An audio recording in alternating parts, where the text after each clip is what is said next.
Olá, você que me segue no Rodrigo Silva Arqueologia, que bom estarmos aqui mais uma vez para o nosso bate-papo semanal sobre muitos assuntos importantes. E aproveitando agora o próximo dia 20 de novembro, quando se comemora o Dia da Consciência Negra, eu gostaria de falar com vocês um pouco sobre essa questão da segregação, principalmente a segregação racial, mas também outros tipos de segregação que existem por aí, tá bem? Este é o assunto que eu quero falar com vocês hoje. Mas antes de entrar na nossa temática, eu não posso deixar de convidar você que está me assistindo aí, a se inscrever aqui no canal. Eu já falei, tem muita gente que até assiste os vídeos aqui do canal Rodrigo Silva Arqueologia, até curte o vídeo, mas ainda não é inscrito. Venha fazer parte da nossa família, venha se inscrever aqui no canal. Quando você se inscreve, ativa o sininho de notificações, você pode ser informado todas as vezes que eu postar um vídeo novo. O seu comentário é importante porque dá visibilidade diante do YouTube para a página e para o conteúdo que a gente traz aqui, tá bom? Então ajude a divulgar. Se gostar do conteúdo, deixe o seu like, deixe o seu comentário. Todas as observações são muito bem-vindas, tá bem? Eu também quero fazer aqui mais uma vez o convite para você fazer parte do nosso curso A Bíblia Comentada com Rodrigo Silva. Eu estou estudando a Bíblia a partir da cultura da época, dos achados arqueológicos, das passagens de difícil interpretação, do texto original da Bíblia, grego, hebraico, aramaico, e vamos tomar livro por livro da Bíblia. São mais de 200 aulas. E nesse curso, a Bíblia Comentada, nessa assinatura, você ainda pode levar alguns bônus, como por exemplo, um curso de grego, você pode levar um curso sobre a Bíblia e o dinheiro, um curso de arqueologia, tudo ali. E você, de quebra, estará ajudando na construção do Museu de Arqueologia Bíblica do NASP. Quer saber mais detalhes? Então aqui no descritor desse vídeo eu deixo o link. Clique no link e fique sabendo ali mais informações e orientações como você pode fazer parte desse time de mais de 2.000 alunos que estão ali estudando a Bíblia Sagrada comigo. Ou seja, eu quero ser o seu companheiro de jornada nesta viagem de aprofundamento na Palavra de Deus, tá bem? Bom, vamos então ao nosso tema. Segregação. Segregação racial. É um tema delicado, polêmico, muito difícil. Principalmente numa sociedade como essa que vivemos, em que as pessoas estão polarizando tanto as pautas sociais, polarizando e se odiando por causa da pauta social. A politização de alguns temas, a exacerbação com que alguns assuntos são tratados, a apropriação indevida de alguns, achando que somente eles podem discutir pautas sociais, que qualquer discurso que sai da cartilha deles não é um discurso legítimo, enfim, torna o tema realmente espinhoso. E eu já estou preparado para que muitos comentários de haters apareçam abaixo desse vídeo. Mas eu não posso me furtar a refletir filosoficamente sobre essa temática de grande importância. Aliás, o debate, a polêmica já vem até com a escolha da data, porque 20 de novembro é uma data relacionada a Zumbi dos Palmares. Mas quando, nos anos 1970, começaram a discutir sobre um feriado que realmente resgatasse a consciência negra, as raízes negras, a cultura negra, a herança afrodescendente que grande parte do Brasil possui, ali pensavam que a data mais natural para se comemorar isto seria o dia 13 de maio, quando a princesa Isabel assinou a Lei Áurea libertando os escravos no Brasil. Mas muitos historiadores e ativistas das causas negras entenderam que a data do dia 13 de maio não seria adequada.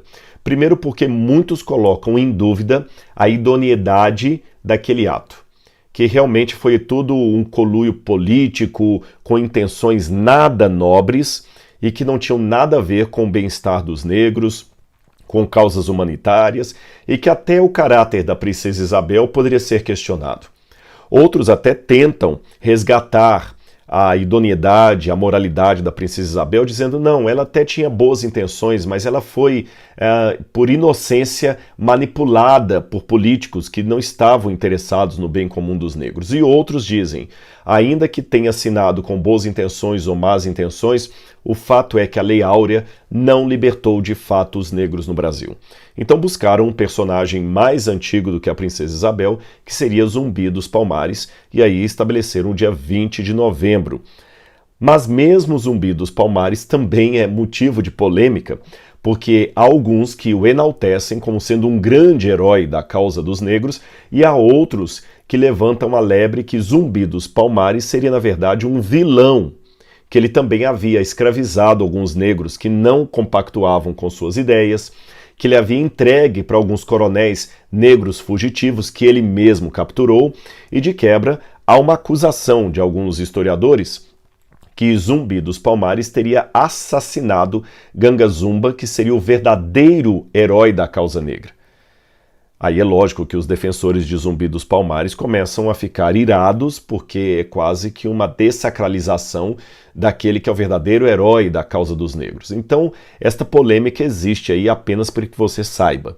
Eu não vou entrar no mérito da questão, senão eu faria um vídeo só sobre isto.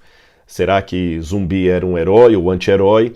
O fato é que o feriado não emplacou totalmente no Brasil. Na época da ditadura militar, o movimento de Zumbi dos Palmares teve até que se explicar para a Polícia Federal, porque pensavam que Palmares tinha uma ligação com um grupo terrorista homônimo de outro país. E até hoje, o Dia da Consciência Negra, a comemoração é de foro dos municípios. As prefeituras e as câmaras de vereadores que decidem se vão homologar o feriado ou não. Há cidades que comemoram o feriado, há cidades que não. Mas seja como for, vamos levantar a lebre dessa temática aqui. E como eu falei, ela é complexa porque a segregação não é só racial. Não é somente segregação contra os negros. Você tem a segregação, às vezes, contra a mulher, misoginia, contra os judeus. O antissemitismo, que é muito forte, não pense que o antissemitismo não existe. Segregação contra pessoas da periferia. A internet acabou revelando muitas formas de racismo, ou de segregação, se você quiser, que de outra forma nós não saberíamos, porque hoje é fácil ter alguém com o celular na mão, pegando flagas da vida real. Então você tem ali a pessoa com o celular e pegou no momento em que um motoboy, às vezes até branco, foi assim escorraçado por uma senhora num condomínio de luxo, apenas porque ele era um motoboy entregador de pizza. Ou quem sabe por um playboy ali, filhinho de papai. A gente vê isto. E alguém flagrou ali com a câmera e percebeu aquela situação ali, senão nós não saberíamos. Agora, de qualquer forma, o Brasil ainda é um país muito complicado para tratar desse assunto. Eu vou explicar a vocês por quê. Porque diferente de países como Estados Unidos ou África do Sul, o Brasil tem um racismo velado, um racismo de entrelinhas. Nós não temos no Brasil uma situação como na época dos Estados Unidos, que a Ku Klux Klan queimava cruzes diante das igrejas dos negros. Não existe isso no Brasil. Aliás, no Brasil nem existe igreja dos negros e dos brancos. Você não tem no cinema a entrada dos negros de um lado, ou dos pretos, como alguns preferem, dos brancos por outra, como tinha nos Estados Unidos, ou como eu vi lá em Joanesburgo, um banco escrito Colored People, apenas para pessoas negras, e outro apenas para pessoas brancas. Nós não temos isso no Brasil. Mas isto não significa que nós tenhamos uma história social melhor do que a deles, de jeito nenhum. De jeito nenhum. Eu me lembro quando eu estava na África do Sul pregando e eu tinha que fazer 2 sermões, um para a igreja dos pretos, outro para a igreja dos brancos, e eu não entendia por que eles não se misturavam. Aliás, eu não entendia por que os brancos me aceitavam pregar para eles, mas não aceitavam misturar com os negros locais. E eu lembro que um líder da igreja dos brancos falou comigo assim: a gente não tem problema com os negros, você não entende, nosso problema são os negros daqui. Aliás, eles até me chamaram para ser pastor deles, os brancos. E eu perguntei, mas eu sou negro. Ele falou, não, mas você é um negro do Brasil. Pra gente não tem problema o negro do Brasil. A gente não aceita o negro do Mandela. E o dia que eu, num esforço descomunal, consegui colocar os 2 grupos juntos numa única celebração, brancos e negros, qual não foi a minha surpresa? Quando os brancos sentaram de um lado e os negros do outro. No Brasil não existe isso. Mas sem querer de maneira alguma defender o jeito racista deles, hediondo de qualquer maneira, sem querer dar nenhum mérito para eles, eu acredito que o racismo no Brasil chega em algum momento a ser pior porque ele é velado. Ele é velado. O racismo no Brasil não é um gigante ou um elefante numa loja de cristais. É uma pulga debaixo da coberta. Sabe? É um pernilongo no escuro. Você escuta o barulho dele, mas você não enxerga. Não é um elefante na loja de cristais. O racismo que a gente viu nos Estados Unidos na época dos direitos civis, ou que a gente viu lá na África do Sul na época do apartheid, é um racismo de elefante numa loja de cristais. O do Brasil é de um mosquito, de um pernilongo no escuro. Incomoda, mas você não sabe onde ele está. Ele é velado. Eu mesmo já vi situações recentemente, há poucos dias antes de eu gravar esse vídeo aqui. Eu estava numa situação conversando com um empresário e eu notei que ele não estava muito à vontade com a minha presença. Eu estudei um pouquinho de comportamento humano e pelos trejeitos, pelo olhar, pelas inflexões de voz, eu percebia que alguma coisa na minha cor de pele não o agradava. Não o agradava. Só que vejam que é difícil mensurar isto, porque em momento algum ele me proibiu de entrar na sala dele. Ele estendeu a mão dele quando eu cheguei. Ele estendeu a mão. Ele aparentemente me tratou bem. Mas eu sentia que ele não estava muito satisfeito com a minha cor. Eu senti, por vários detalhes que eu prefiro não dar para vocês aqui. Agora, o complicado disso é que por ser algo muito velado, muito na inconsciência, se eu falar assim, ele é um racista, ele iria negar até o último estágio de vida. Ele iria negar.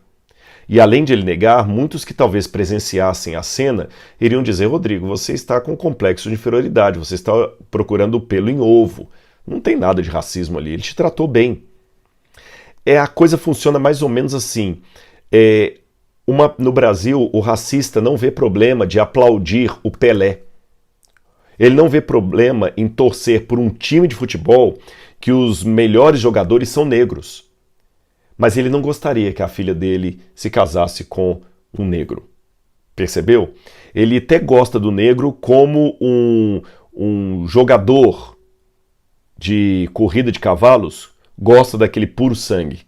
Ele gosta do puro sangue porque ele é um cavalo veloz e ele aposta o dinheiro no puro sangue e vai trazer recursos para ele, vai trazer prêmios. Então ele aposta no puro sangue, mas ele não quer aquele cavalo participando do dia a dia da vida dele. É mais ou menos assim que alguns enxergam a coisa. E repito, para que não fique setorizado o meu vídeo aqui, isto é visto também em várias outras formas de segregação. Segregação contra a mulher. Há pouco tempo atrás, uma amiga desabafou comigo dos problemas que ela via, semelhante aos meus com aquele homem que me recebeu lá, e eu notei que ele não estava confortado com a minha cor de pele.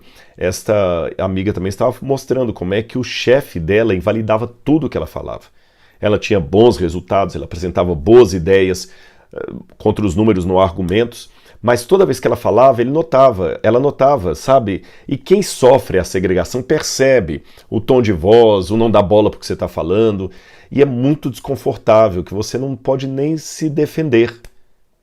Não é um elefante quebrando uma loja de cristais. É um pernilongo no escuro. Esse é o problema. Esse é o problema.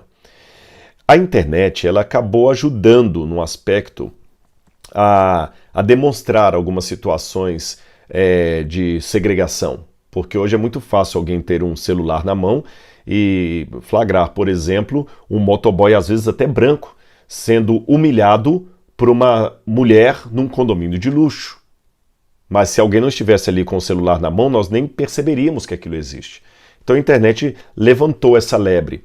Mas a pandemia também demonstrou, de certa forma, o status quo inconsciente de muitas pessoas, quando muitos começam a te atacar na internet de maneira gratuita, com palavras ridículas, para te fazer se sentir o pior dos seres humanos. E às vezes, isso aqui é um outro tipo de segregação, às vezes a segregação acontece apenas porque você conseguiu o sucesso que o outro não conseguiu. Isso também é uma forma de segregação. O meu ódio dos que foram melhor do que eu. A minha ojeriza daqueles que conseguiram conquistar o que eu não conquistei. Então ele tem ódio. Ele tem ódio. Ele vê muita gente elogiando: nossa, que lindinha sua filha. Aí ele vai lá e coloca assim: lindinha, mas tem uma cara de piriguete. Ou pega qualquer frase sua para te assim, execrar. A internet mostrou isso. Os haters também são uma forma de segregação. Segregação de ideias. Eu não concordo com você, então eu vou te odiar. E assim vai. Eu falei uma vez num evento que eu participei, era um evento sobre a temática, a pauta social dos negros, segregação, herança afrodescendente, coisas do gênero. E quando foi a minha vez de falar, eu notei que alguns colegas que estavam ali também falando, eles estavam apresentando um discurso de muito ódio, assim, nas palavras, sabe? E eu falei assim, olha, eu tenho receio de usar o meu trauma como o tom da música que eu vou cantar. Porque quando eu uso o meu trauma para direcionar o meu discurso social, eu não estou procurando justiça social. Eu estarei procurando vingança contra aqueles que me atacaram. Eu falei isto. No intervalo, um desses ativistas ficou irado, mas me botou abaixo de zero. Como eu não posso, dizia ele, usar o meu trauma para dar o tom do meu discurso? Olha, tem que usar o trauma mesmo, e é ódio mesmo, porque é muita chibata aqui nas costas. Você não é um negro. Eu falei, mas eu não sou negro, e a cor da minha pele? Não é, você é um negro vendido. E interessante que quando eles vociferam contra você, eles querem te acusar também de ignorante, e vomitam uma bibliografia sobre você ali de 3 ou 4 autores, que são autores que concordam com eles. Eu lembro dele falar, você é um analfabeto nesse assunto, você não entende nada, você tem que ler fulano, beltrano, cicrano, você é um desfavor à causa. Eu falei, você não acha que está me discriminando? Não estou discriminando não, você que está andando muito com brancos. Eu falei, então não posso andar com brancos? Não! Tem que dar o acento, é o ódio mesmo, é o tom do trauma. E eu, depois que abaixou o clima, porque eu não desacatei, eu falei para aquele colega, falei assim, olha, ele havia abandonado a religião cristã porque ele dizia também que o cristianismo é uma forma de aculturação, de negação da minha etnia negra. Então ele trocou a religião cristã por uma outra religião. Eu falei, talvez esta é a diferença do Jesus que eu sigo para os novos deuses que você resolveu seguir. Porque enquanto os seus estão buscando vingança e permitem que o trauma direcione o discurso, Jesus me ensina a amar e perdoar. Eu sei que esse assunto do amar, ele é até bonzinho. É bonzinho para um programa como o da Fátima Bernardes, você fala frases de efeito de amor, de acolhimento, de integralidade, de aderir às pessoas, não é isso? Inserção das pessoas.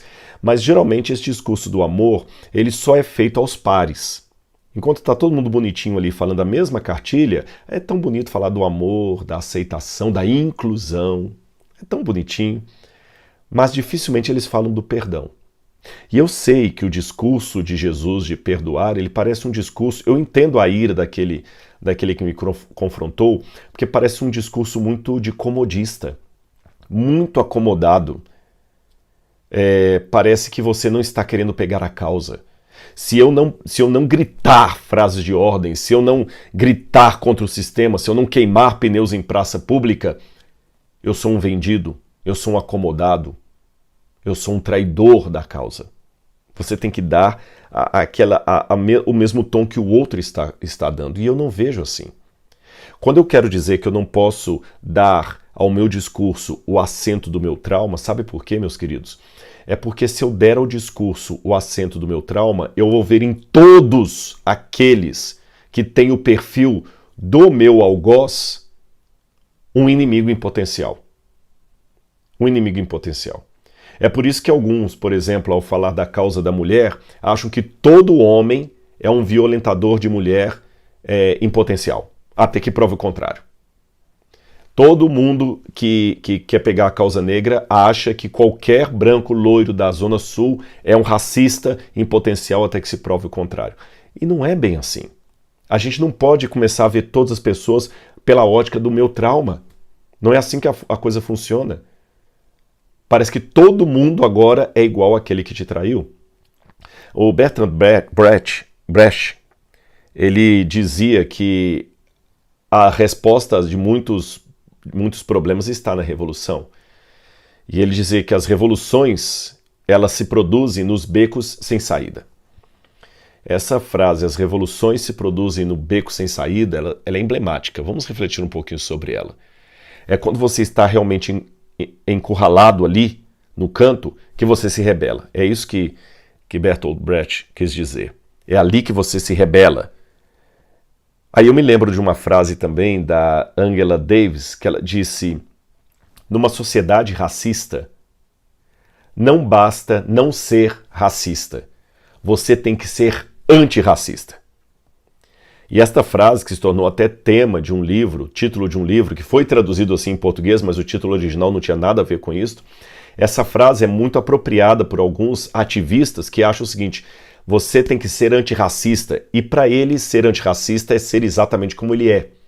Se você tem um discurso diferente, você é um vendido, é um Judas Iscariotes, um traidor da causa.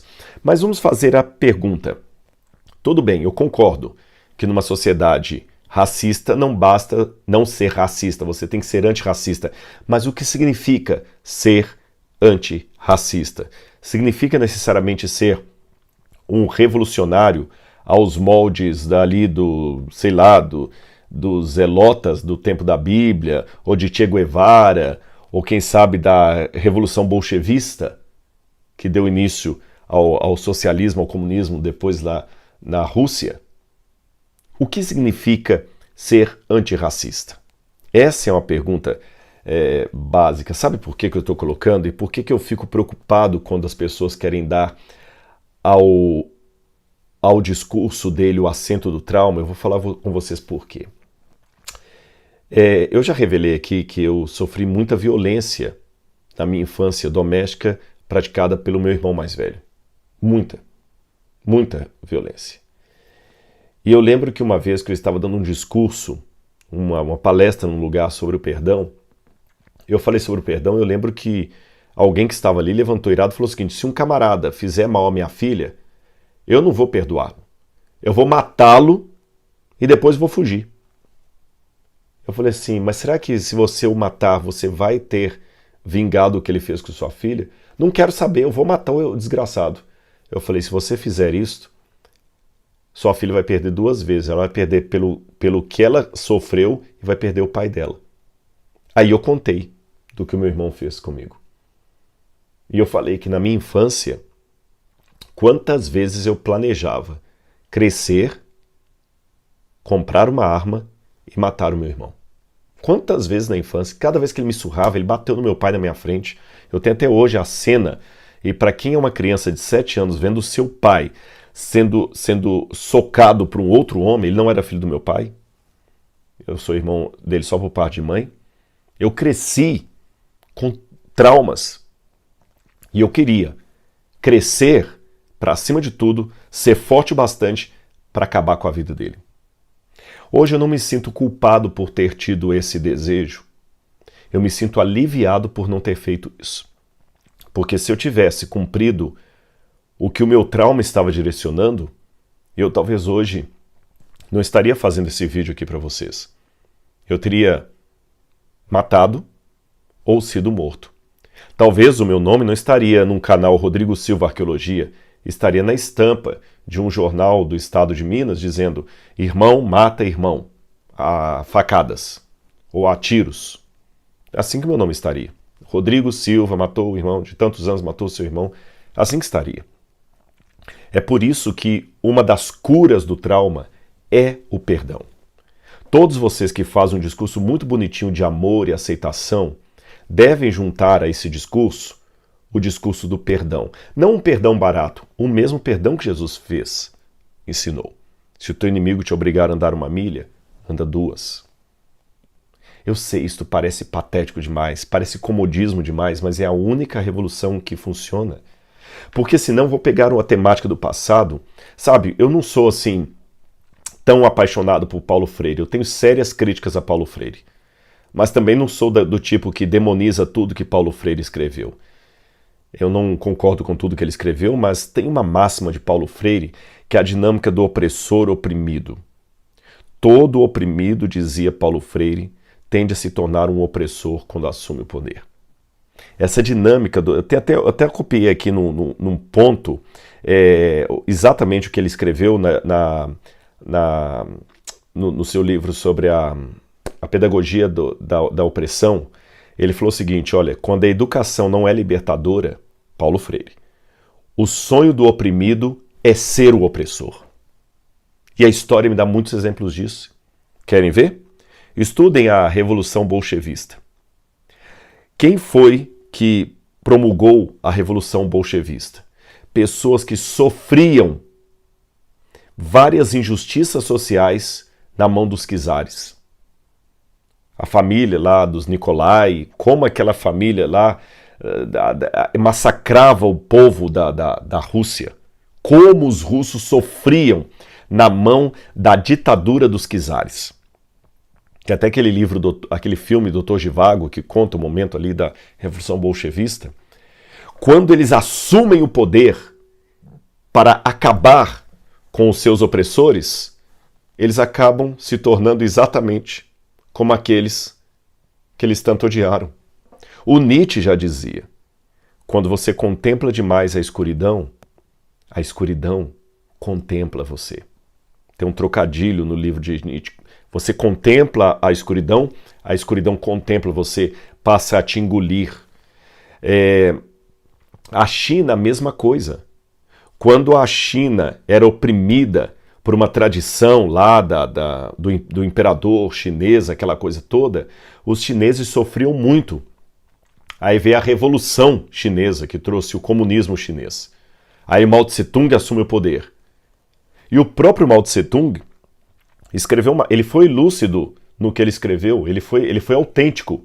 O Mao Tse-tung, quando falou da Revolução Cultural na China, ele disse o seguinte: revolução não é piquenique, não é escrever um ensaio, nem pintar um quadro, nem fazer um bordado. Revolução é um ato de violência pela qual uma classe derruba a outra. E ele estava certo.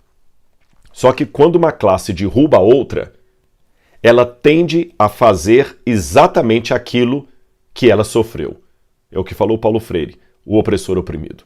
Então, quando alguns pegam um discurso correto, porque se eu pegar o discurso dos bolchevistas, eles estavam corretos, gente. Enfrentaram o frio da Sibéria, com fome, enquanto a família dos czares estava lá comendo e bebendo à custa do povo. Realmente, você entende a dor daquele povo que estava massacrado. Mas quando eles assumiram o poder através da raiva, da revolução, olha quantos foram mortos depois por Lenin, no novo movimento socialista popular que se fundou na então chamada União Soviética. Olha o Muro de Berlim, quando ficavam os soviéticos de um lado e os ocidentais do outro, e famílias divididas para todo sempre. Olha a falta de liberdade que há na China. Olha a Coreia do Norte. Eram todos grupos que foram segregados algum dia. Pegue a Revolução Francesa. Um povo que era massacrado. Eu já visitei algumas vezes o Palácio de Versalhes em Paris, ali na vizinhança de Paris, porque na época ficava um pouco afastado de Paris, o Palácio de Versalhes. E você via como é que a família de Luís XIV, Luís XV, toda aquela família ali vivia sempre ao luxo, enquanto o povo estava comendo rato na porta da igreja de Notre-Dame. Aí quando o povo não aguentou mais aquilo e tomou o poder, veio Robespierre e tudo mais, quando o poder do povo foi tomado, o horror que foi feito foi tão grande que os próprios líderes da Revolução Francesa começaram a guilhotinar todo mundo. Monsieur Guillotine, que foi o inventor da guilhotina, ele mesmo teve a cabeça decapitada. Aliás, a própria expressão cabeças rolarão mostra a situação da Revolução Francesa quando assumiu o poder. Tem até uma tese, eu acho que ela está por aqui em algum lugar que eu li, muito interessante. Se eu não achar, eu vou mencionar a tese para vocês. Eu copiei em algum lugar o título dela, que eu li esses dias. Foi uma tese que foi feita na Universidade de Brasília sobre a Revolução Francesa e me chamou atenção. Já tem algum tempo que eu tinha lido essa tese e eu pensei assim, eu acho que ela é importante para eu poder retomá-la agora, mas eu não vou achá-la, não. Tudo bem, não tem problema. Eu anotei em algum canto aqui, onde essa tese mostra como é que até o tema, a palavra terror, terrorismo e terrorista nasceu com a Revolução Francesa.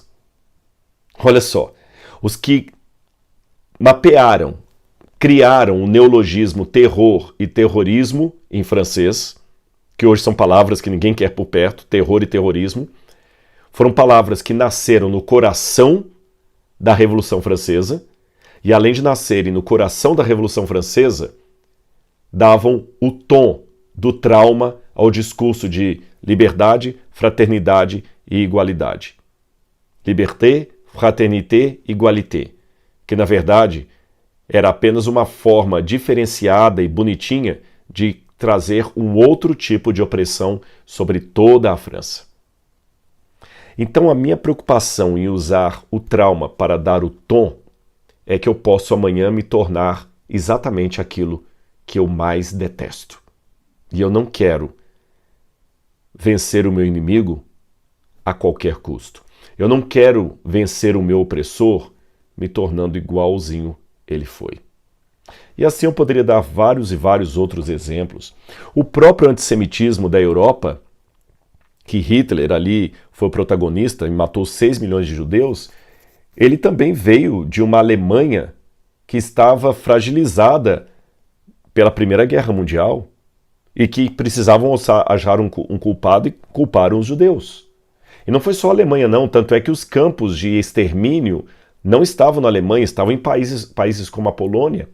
E você tem uma história triste na Polônia, por exemplo, o massacre de Kielce. Quando a guerra acabou, vários vizinhos mataram mais de 42 judeus que já tinham sido libertos apenas porque temiam que esses judeus fossem pegar de novo a casa deles. Pega a história dos Tutsi e Hutus lá de Ruanda, que se mataram porque um grupo era segregado em relação ao outro. Os Hutus tinham empregos inferiores em relação aos Tutsi. E olha que foram os belgas e alemães que criaram essa ruptura social, onde os Tutsi, por ter um nariz mais afinado, tinham melhores empregos, melhor educação, e os Hutus ficavam lá embaixo. Quando os belgas e alemães saíram, os Hutus mataram o presidente, assumiram o poder e chegaram matando todos os Tutsi. Negro matando negro, por ódio, por vingança, por trauma. Traumas não resolvidos são um grande problema, são uma grande ameaça.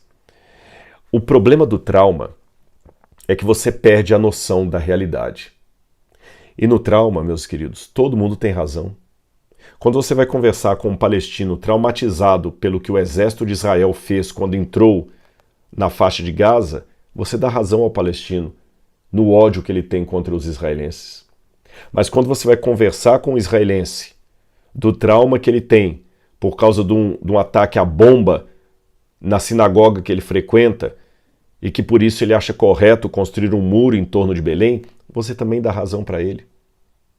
Trauma por trauma, o palestino tem razão de odiar o israelense tem razão de odiar o palestino. Trauma por trauma, o Tutsi tem razão para odiar o Hutu e o Hutu tem razão para odiar o Tutsi. Por isso que eu não posso usar o trauma para nortear o meu discurso. E o que eu vejo muitas pessoas hoje, perdão falar assim, eles não têm uma causa social nas mãos, eles têm uma vingança nas mãos. Eles não estão lutando por direitos civis, eles estão lutando por retaliação, por vingança, para de alguma maneira compensar a humilhação pela qual eles passaram. E o trauma causa obsessão, porque você se apaixona não por uma causa justa, mas pelo ódio, pela sede de vingança. E a causa justa acaba dando um contorno politicamente aceito para tudo isso.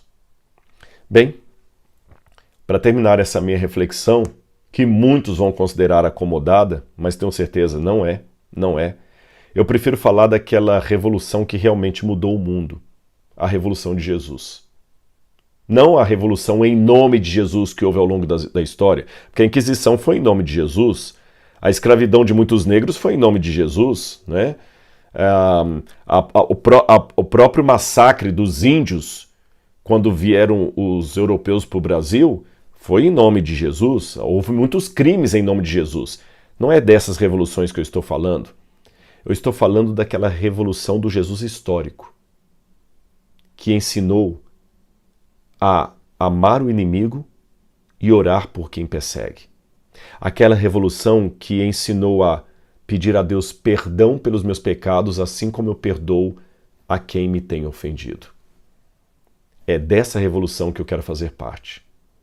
E para terminar a minha fala aqui, eu quero citar para vocês, não um trecho da Bíblia, eu vou quebrar hoje o protocolo.